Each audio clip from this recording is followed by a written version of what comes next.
There was a girl who fell asleep on a Tuesday and never opened her eyes again. Not because she couldn't, but because what she found behind her eyelids was more real than anything the waking world had ever offered her. You see, some people dream in fragments, scattered pieces of memory and longing that dissolve the moment sunlight touches their skin. But she dreamed in symphonies, in entire worlds that breathed and pulsed with their own heartbeat.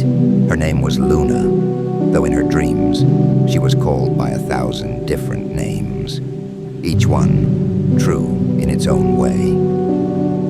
While her body lay still in that narrow bed, her consciousness danced through landscapes that defied physics and logic.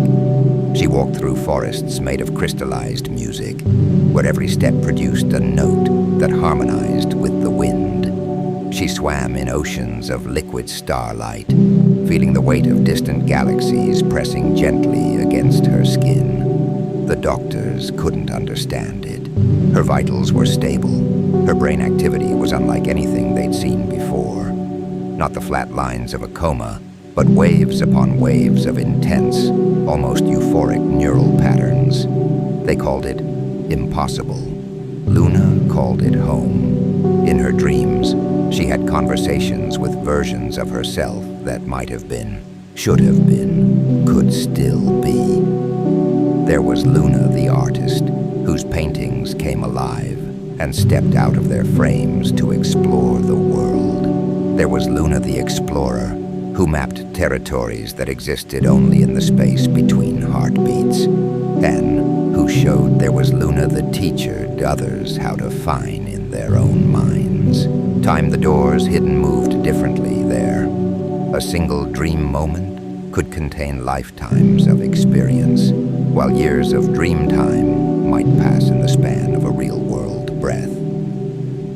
She aged and grew young again, died and was reborn, loved and lost, and found herself over and over in an endless cycle of becoming. The strange thing is, Luna wasn't trapped. She could wake up anytime she chose. The pull of consciousness tugged at her constantly, like a gentle hand on her shoulder saying it was time to return. But every time she considered opening her eyes, she would discover another corridor in the palace of her sleeping mind. Another story that needed to be lived, another version of reality that called to her with promises of wonder. Her family sat by her bedside, reading aloud from books she'd loved, playing music that had once made her dance.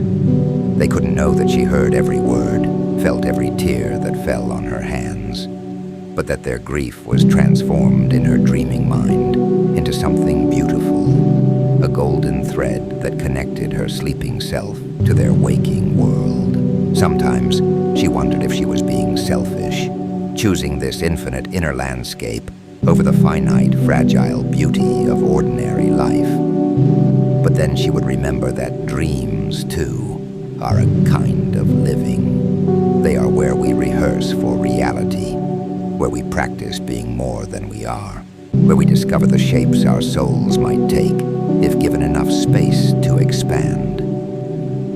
Luna became legend among the dreamers, the ones who understood that sleep is not an absence but a presence, not an ending but a beginning. They would find her sometimes in their own dreams, a guide who had learned to navigate the vast territories of the unconscious mind with the skill of an ancient explorer.